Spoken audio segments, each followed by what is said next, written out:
ओम नमः शिवाय. श्री शिवमहापुराण रुद्रसंहिता सतीखंड अध्याय 20.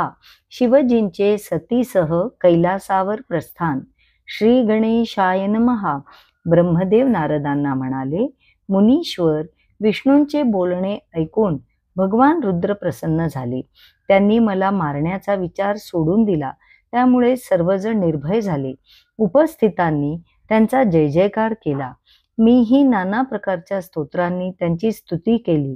त्यांनी मला अभय दिले व म्हणाले, विधी, मला नमस्कार करताना तुमचे हात असतात ते तसेच डोक्यावर ठेवा. त्याप्रमाणे मी केले. रुद्रदेवानेही तसेच केले. इंद्रादी देव, देवता व मुनी हे सर्व पाहत होते. मला स्वतःचीच लाज वाटली. मी मान खाली घातली व म्हणालो, हे प्रभू, मला क्षमा करा. माझ्याकडून जे पाप घडले आहे त्यासाठी काही प्रायश्चित्त सांगा. रुद्र म्हणाले, आता मी ज्या रूपात अधिष्ठित आहे त्याच रूपाची तुम्ही आराधना करा. तुम्ही रुद्रशीर नावाने प्रख्यात व्हाल. ब्राह्मणांमध्ये तेजस्वी व्हाल. तुमच्या मनात काम उत्पन्न झाला. हे तुमचे वर्तन सामान्य मनुष्याप्रमाणे झाले, म्हणून तुम्ही मनुष्य रूपाने डोक्यावर नमस्कार केल्यासारखे हात आहेत अशा स्थितीत फिरत राहाल. तुम्हाला भेटणारा प्रत्येक जण हे काय असे विचारेल. तुम्ही सर्व हकीकत सांगितल्यावर तो तुमची निंदा करेल. नंतर तो दुसऱ्यांना सांगेल. तेही तुमची निंदा करून हसतील. मी तुम्हाला हीच शिक्षा दिली आहे. जसजसे अधिकाधिक लोक तुमचे पाप सांगत हिंडतील तसतसे तुमचे पाप कमी होऊन तुमची शुद्धी होईल. त्याचप्रमाणे तुमच्या वीर्याचे 4 थेंब भूमीवर पडले आहेत त्याचे प्रलयकारी मेघाप्रमाणे रूपांतर होईल.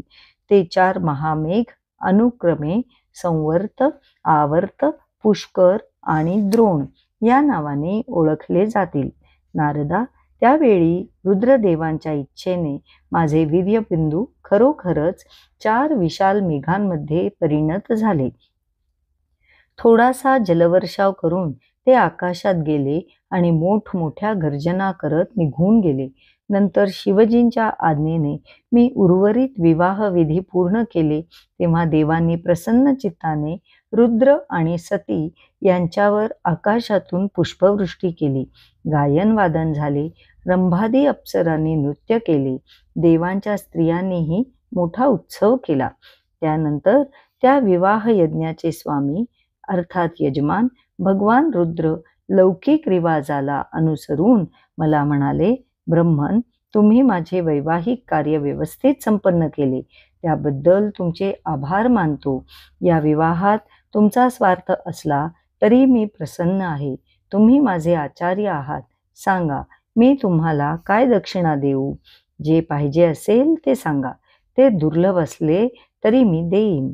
मी त्यांना नमस्कार केला व म्हणालो, देवेश, तुम्ही माझ्यावर प्रसन्न असाल आणि मला काही देऊ इच्छित असाल तर माझे एवढेच मागणे आहे की तुम्ही याच रूपात, याच वेदीवर नित्यस्थित राहून मनुष्यांच्या पापांची शुद्धी करा.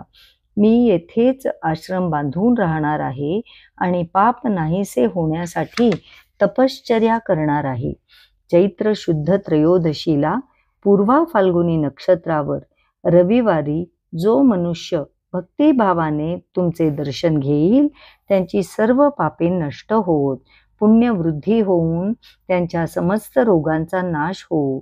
एखादी स्त्री वंध्या, कुरूप वा दुर्भागी जरी असली तरी या मुहूर्तावर तुमचे दर्शन करून ती निर्दोष व्हावी. माझे बोलणे ऐकून शिवजी प्रसन्न झाले. ते म्हणाले, हे विधी, तुमच्या इच्छेला अनुसरून मी या वेदीवर सतीसह राहीन. मग त्यांनी सतीसह आपली अंशरूपिणी मूर्ती प्रकट केली आणि त्या वेदीच्या मध्यभागी विराजमान झाले. त्यानंतर स्वजनांवर प्रेम करणाऱ्या शिवजींनी सतीसह कैलासावर जाण्याची तयारी केली. त्यांनी दक्षाकडे अनुज्ञा मागितली. त्याने हात जोडून अत्यंत विनयाने त्यांची स्तुती केली. देव, ऋषी, शिवगण आदी सर्वांनी त्यांचा जय जयकार केला. भगवान रुद्र सतीसह महानंदीवर आरूढ झाले आणि कैलासाकडे निघाले. त्या नवदाम्पत्याची शोभा काय वर्णन करावी. शिव आणि शिवा या दोघांना पती पत्नी स्वरूपात पाहून विष्णू, ऋषी, मुनी, मरीची आदी महर्षी, दक्ष, त्यांची पत्नी व मिरवणुकीतील सर्वांची मने मुग्ध झाली होती. सर्व लोक देहभान विसरून त्यांच्याकडे एकटक पाहत होते. वाजत गाजत वरात निघाली. त्यावेळी कोणी मधुर स्वरांनी मंगलगीते म्हटली, तर कोणी शिवजींचे कल्याणमय यशोगान करू लागले. सतीला सासरी पाठवताना सर्वांच्याच डोळ्यात पाणी आले होते. दक्ष अर्ध्या वाटेपर्यंत त्यांना पोचवण्यास गेला. शिवजींनी विष्णू आदी सर्व देवांना तेथूनच स्वस्थानी जावे असे सांगितले होते, पण ते प्रेमाने त्यांच्याबरोबर चालत राहिले.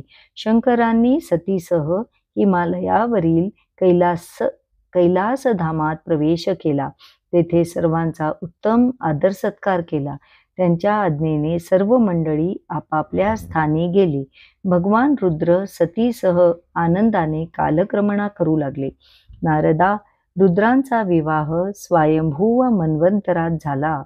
जो मनुष्य विवाह, यज्ञ वा अन्य कोणत्याही शुभ कार्यारंभी शिवपूजन करून ही कथा शांत चित्ताने श्रवण करतो, त्याची सर्व कार्ये यथासांग व निर्विघ्नपणे पार पडतात.